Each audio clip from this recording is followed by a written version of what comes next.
And I just feel like it's a more cohesive team, a team that feels like there's a reciprocal right, like a reciprocal responsibility. I am going to do everything I can for the company and the vision that you have because you're committing on the flip side to invest in me. And that's how I view it. I view it as a two-way street, and it's been successful. Welcome to the CEO Bros Podcast, After Hours, with Brian Baldoff, co-founded, grew, and sold VHT Studios. Brad Baldoff, CEO and co-founder of By Your Side Autism Therapy Services. Matt Croak, the consummate entertainer, jack of all trades, and serves as our host.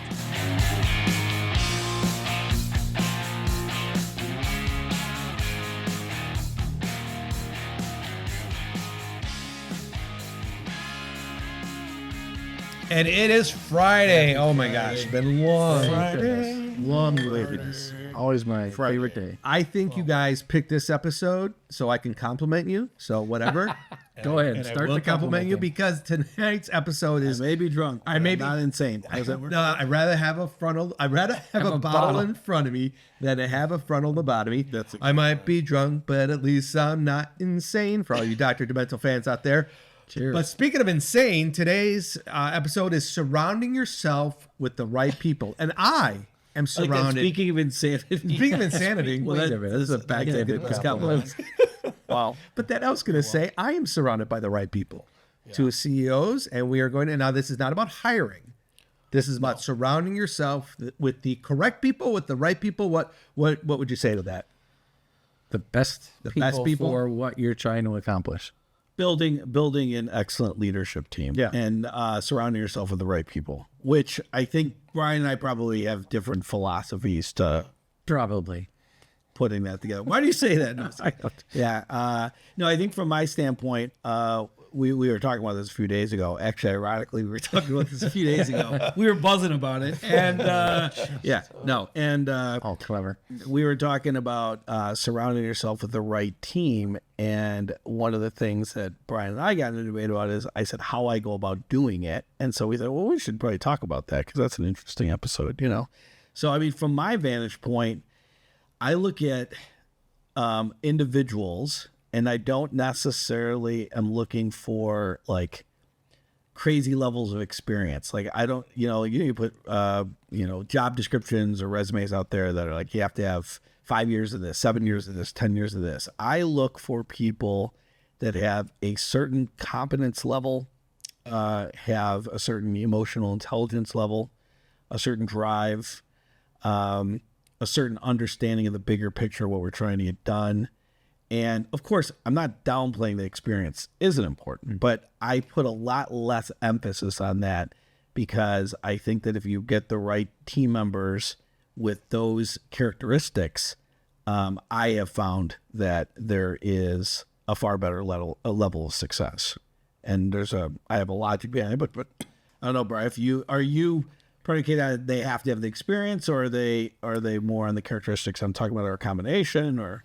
Well, I'll say like anything, it depends. But my personal approach has always been get the most experienced people you can as soon as you can. Actually, now that we discuss it, one of my only regrets in the whole venture was not getting more experienced people, leaders, from the beginning. Interesting. When we started, when you said venture, I thought you meant this venture. You're like, I didn't have a more experienced CEO bro with me. Oh, what? did I say that out loud? Oh, wait, I'm a brother. I've been your brother your whole. Brad's like, you're the one who doesn't know what a podcast is, idiot. What are you talking about? Experience. No, I when we started the company, we brought in people to do the job and then tried to make leaders out of some of them, the ones that had the capability. But it all took way too long. I would have much rather paid hire, brought in experienced leaders, told them to, hey, you have to roll up your sleeves and do the work, and then you're going to have to build a team behind that for the start of an organization. But even at the end of the organization, I think I mentioned to you, this wasn't a conscious decision, but my leadership team was basically all people who had started their own companies, run their own companies and either exited to us or exited to somebody else. But that's really rare. I mean, so I think so. Well, I don't know. If you're an aspiring entrepreneur out there, someone that's starting a business, I mean, it's pretty rare to be able to say like, oh, my leadership team is comprised of individuals that have the know-it-all, or the wherewithal, I should say, to they have started their own businesses. I mean, that's pretty rare. No, that was at the end. Okay, I thought you said you what my started that leadership. way. But that wouldn't have been a good team. That wouldn't have been a bad team to start with. Oh yeah, well, absolutely. You got a bunch of people that have explored out on their own with a lot of drive and passion for starting something from the ground up. That's a special type of. Right. I think the biggest difference when you and I talk is you, I don't know whether it's enjoy it or whatever, build leaders, mentor people, identify potential leaders, provide programs. And I know a lot of big corporations do that, have leadership training, and they identify people early on and put them in situations to gain leadership skills. I never felt like I had the time, the energy, or the skills to do that. So I didn't. How very honest of you. Thank you. Thank you. Yes. No, that's fair. I mean, Everybody's got one flaw. No, that's a good. No, not a flaw. That is a style. So the style, Brad yeah. seeks it out. Sounds like from what I'm hearing, Brad seeks out. Yeah. You seeks out this opportunity. You want plug and play. Like Right. I've got. Yeah, I don't want to teach you anything. I want to tell you where we're going, and you start running, and you build the team around that. And there's still some factors that go, culture and approach and values and things you want your leaders to have, which gets in the part of the recruiting. I don't think you can train some of that. So then, what do you enjoy about it? Like, what do you enjoy, or how do you? why do I find it important? I should say, or why do I find it beneficial? I mean, I guess you're right. I mean, why is it important to me? Well, it seems like the more challenging path, right? To It- develop. It's more challenging, right? Because you're taking people that don't have the experience that Brian's putting a premium on, and you're saying, I'm going to put that to the side, and I'm actually going to work with these people to develop them along. And again, I'm not saying zero experience. You're also 'cause that's- taking a blank canvas or a lump of clay and designing it in your yes, that's mold. Well, that's interesting. I'm sorry. Now, what was my line? I'll never recreate that again. That was interesting. Yeah, it was interesting. So that's interesting. So then what do you enjoy about it? Maybe enjoy is not the correct word. It seems like the more challenging path that you've got to mentor people to get them to where you want to be. Yeah, for me, I think it's important to take people that have all the characteristics I mentioned, develop them along. Like Brian was mentioning, you're molding the team in the direction of the vision that you have for the overall where you want to get to, right? And I would agree with Brian that it does take longer, and it does require a lot more mental strength from you, because you have to put time and energy into making sure these leaders are where they are. But again, it's upfront. You're selecting people that have those characteristics. They don't necessarily have the experience of someone that Brian in his wish list he had. Hey, I wish 10 years of all his experience.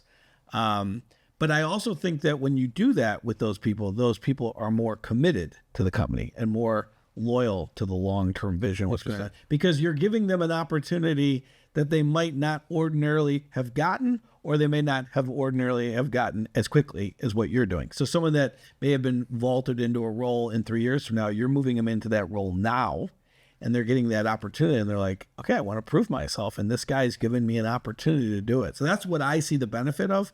The important thing, though, the aspect of it is that if you're not willing for training, or they don't catch on, and they're not going down the direction you want them to, you do need to remove them quickly as well, and that's not fun either.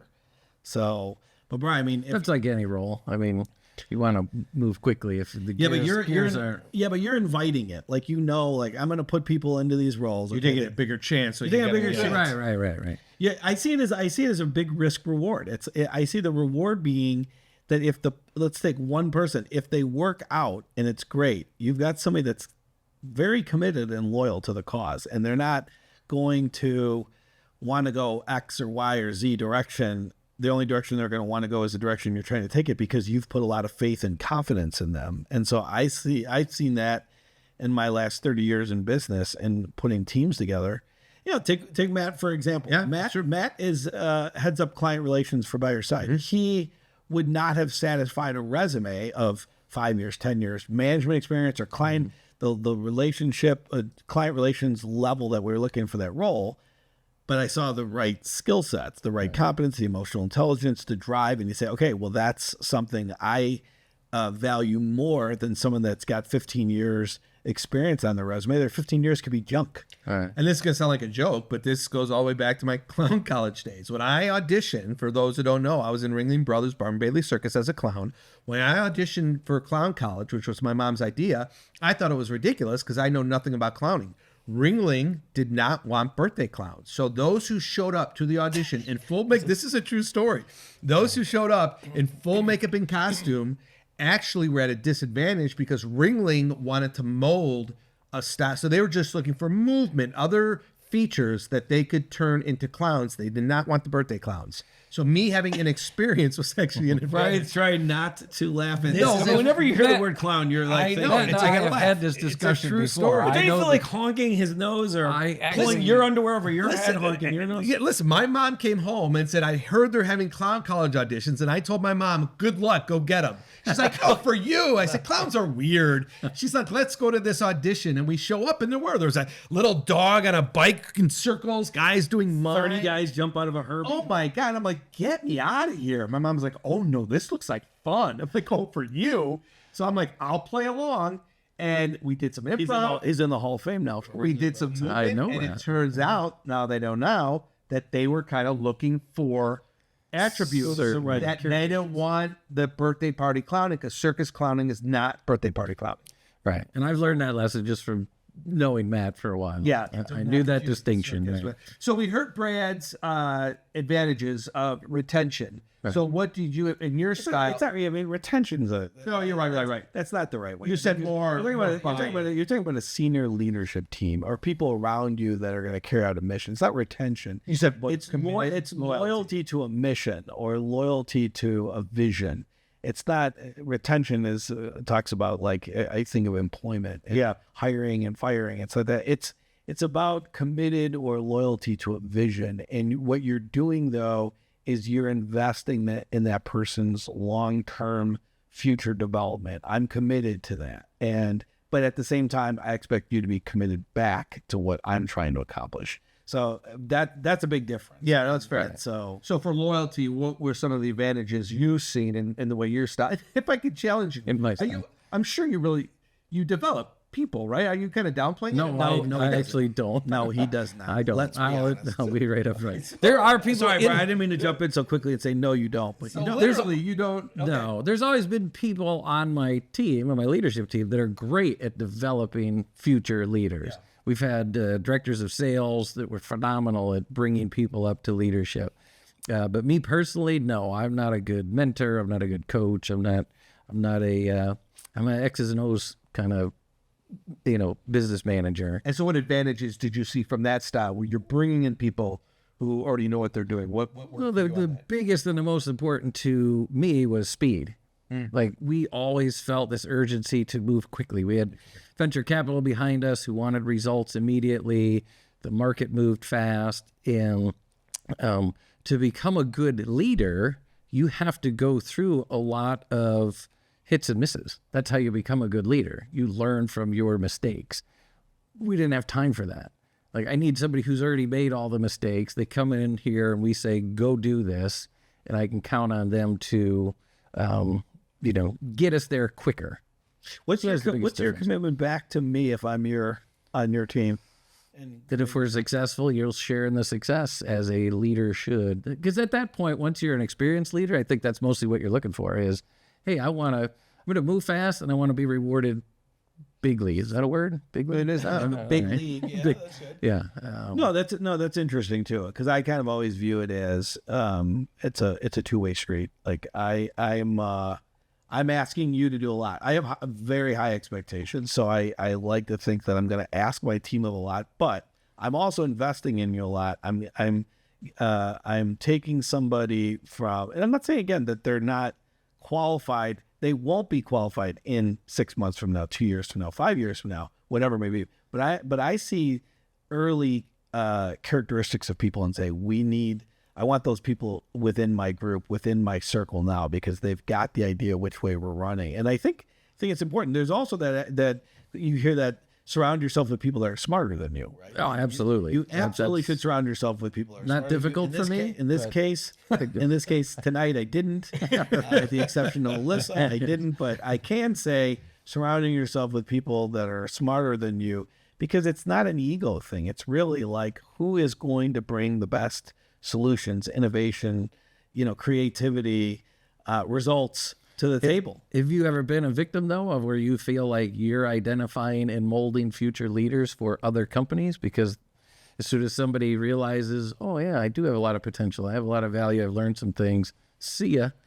Oh, yeah, that's always a risk. I mean, obviously, that's a risk. I think that people leave their leaders. They don't leave the companies they work for. I think they commit to the people that they believe could be good coaches and good mentors and good developers. And so I tend to think that there's not too many people that have left me because they don't feel I'm giving them the proper attention or time or development. What about the opportunities, though? Like, once somebody learns they can fly, they want to fly. If you don't have those opportunities, like somebody comes in and says, hey, I'm at the point where I could be opening, 2 centers a week. And you say, well, we're not ready for that financially. Yeah, I mean, I support it. If somebody, I've had people that have left to pursue bigger and better things that they felt was bigger and better for them, and all the power to them. I assume you take some pride in that. I did. You see them being successful. I do. Yeah. I've got multiple chief operating officers that are out there. People that work for me. I've got people that are working in executive level positions at other companies, and I take great pride in that because I feel like I've developed them, or I've been part of their development. I should say, not necessarily I developed them, but I've been part of their development. So, and I don't want to seem like an ass. I have had people thank me for helping them next level their careers, but usually it was more by just throwing them in the deep end than actually providing them with mentoring and support. And I don't think you're being an ass. I think it's important to. No, he's being an ass. There's other reasons, but I think it's important. I think it's important people to know. We'll cover that in a different episode. Which styles, and I'll throw the same line of question to you then, because this is an interesting topic. Do you feel that your leaders then would leave the second something better came up because you're not really developing and they're just looking for the next best thing? Or you're not invested in them. Yeah. No, they know coming in what the objective is, and we're either on track or we're not. Okay. It's not about their personal development at that point. It's, are we accomplishing this mission? And if there's anything holding us back, like, some of the other leaders are slower than me, or the company's not moving fast enough, that's the risk with experienced leaders. Because, I'm saying the most important thing to me is speed. It's important to them too. They're coming in going, okay, if we're ready to move, we don't have Everyone's to on the same page. Bring anybody up to speed. We don't have to wait for this, wait for that. They expect to go and go hard. Like, once you leave the starting line, there's no, okay, now we got to wait until so-and-so gets up to speed. It's, Yeah, and I also think that the people that I'm talking about selecting are not people that where you're like, okay, because we are talking about your leaders that are in your direct circle around you. So, right. So I'm not talking about people that if they need serious hand-holding, then they're obviously missing one of the key characteristics. They don't have the competence. And you're not starting at zero. No, right. They have skills. It's just my point is I don't need to have somebody that comes in and says, hey, Bob's got 15 years experience in this. I'm like, does Bob have some experience in doing this? Does he have the competency, the skill sets, the emotional intelligence, and the drive, and gets the bigger picture, and has some little experience in that, or so enough experience in order to do accomplish what we're trying to accomplish? Yes, then I'm not gonna just automatically cut him off because he's not the 10 or 15 year experience guy or gal. So, like I said, I think it's teach their own. You do have to spend more time. Not developing, but you are taking a product and taking a clay and molding it to a certain direction. That's the biggest benefit to me is you get to mold your type of leaders. And so what few top traits do you really look for that stands out to you that you're going, that's someone I want to surround myself with? Well, they've got to be really driven. It's got to be more than somebody that says that I'm going to work, 9 to 5 and that's important to me. I'm like, yeah, of course you want work-life balance in life, but if you're all in, like we've talked about, and I do expect the team around me to be all in, I think that's important too. So it's like, hey, listen, I'm not only gonna put you into a role that I think is essentially putting you in an elevated role before it's your time. But I believe in you. I'm going to develop you. You're going to have equity in what I'm doing. But I'm going to set a mark, a very high expectation level for all this, and we're going to meet it. And you're either on board and you're in that boat with me, or you're not. And I'll quickly find out if you're in the boat or not. If you're not in the boat, then it won't take me long for me to say, hey, just a heads up. Hey, just a heads up. And then literally it becomes, you're probably not working out and we need to move on. Right? And that's tough, right? But you got to get it done. He's not talking about a physical boat, is he? It's not a real boat. Because you would be able to tell never been quickly on who's that in a boat. boat or who's out of a boat. Like, you don't I think... might be out because I've never been in. Yeah, I know that would seem not that difficult to know who's in and out of a boat. I always think the clue to me is accountability, demonstrable accountability, where you've taken ownership for. If you're an independent contributor, you've taken accountability for the results of your strategy or your technology that you're building. Second, and probably similar importance, is your like when I talk experience, I'm not talking about functional experience. I'm talking about leadership experience. You have led projects or people successfully multiple times, because we're going to bring you in to build our sales organization. You have to be a good leader to do that. You can't learn that on the job. You need to know how to recruit, hire, motivate, discipline, off-board, stuff like that. But you also have to take ownership. If the sales team fails, this is your fault, not the people that you hired or the people that were already here. To me, that distinguishes a leader from a wannabe or somebody that I don't want in my boat. It's a famous John Madden story. When he was an assistant coach, he yelled at this receiver who wasn't making a pass, and this was in his book. And for like the third time, he yelled at him, and the head coach came over and said, "What are you yelling at him for?" He said, "Well, I've told him 3 times. He's still not doing it." He said, "Well, that's on you." So John Madden puts that in, and then became a Hall of Fame coach. And he's like, "I learned a lesson there that it was on me that I'm not communicating, not on the player." But Brian doesn't subscribe to that. I do. No, because you're basically Brian's saying he's not that guy. I'm not that guy, but I believe that that's the way it works. That's the way leadership works. Yeah. Yeah. I mean, so that's that's contrasting styles. Oh, yeah. Completely. Oh, yeah. We're 2 different styles, and I don't necessarily believe that one is more right or more wrong than the other. I mean, that's what I've adopted over the last 30 years of management style for me. And I just feel like it's a more cohesive team, a team that feels like there's a reciprocal right, like a reciprocal responsibility. I am going to do everything I can for the company and the vision that you have, because you're committing on the flip side to invest in me. And that's how I view it. I view it as a 2-way street, and it's been successful. So that's what I would say about surrounding yourself. Well, quickly, just to end it, we're having this conversation because clearly it's a need. So what are some of the pitfalls that people are not doing this? Are they just not aware that they have to build a good team? What have you seen that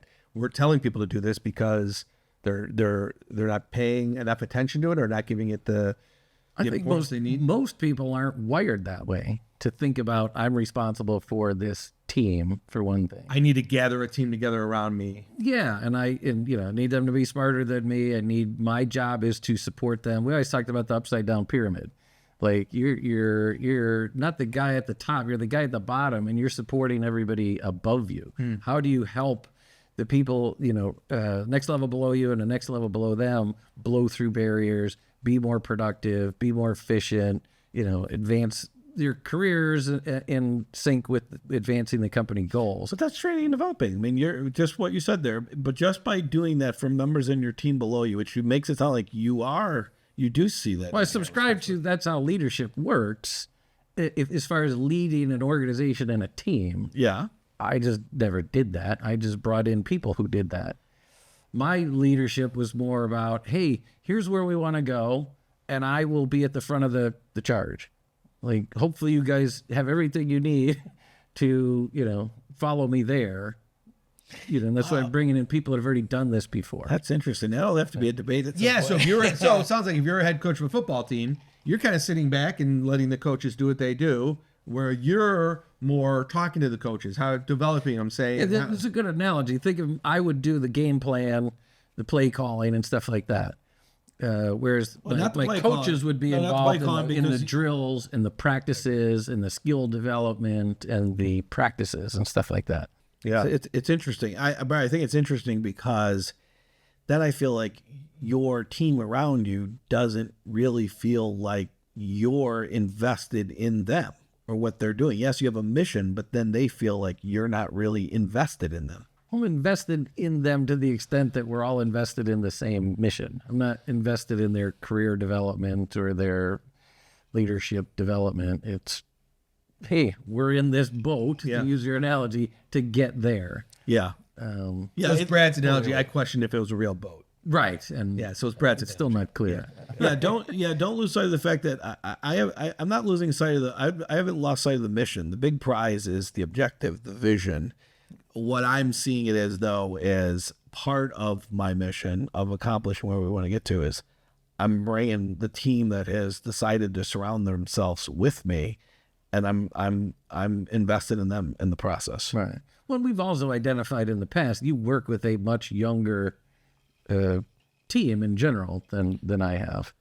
Well, I'm talking about the team, but we're talking to the viewer as the team that you surround yourself with. I'm not talking about my employee base. I'm talking No, about but that's where your leaders come from, right? I mean, your employees. no, not necessarily. I don't want to say that my team is old, but he's. So you're not. You're, But look at him. So you're saying you may hire somebody to develop as a leader. You're not talking about taking people who already work for the company and identifying like this guy's got some leadership ability. Yeah, I'm Or you're talking- doing both. Both.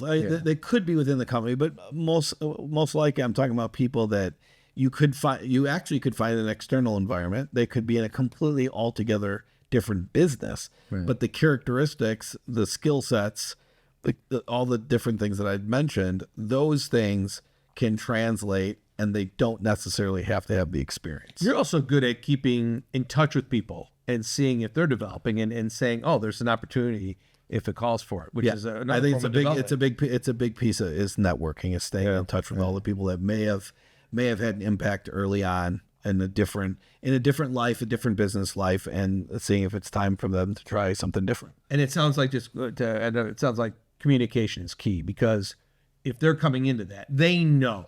Like this, The right? expectations Right. gotta be The set right expectation up is, hey, front. This is I'm what coming this is in, about. hit the ground running, grow fast, move fast. This is what I want out of it. This is what you want out of it. We're Let's either go. clear and we're in sync on what we're doing and why you're here. And I also realize, like, Brad and I have never actually worked together, so the only recruiting I've seen him do is at bars, and he's good at it. Yeah.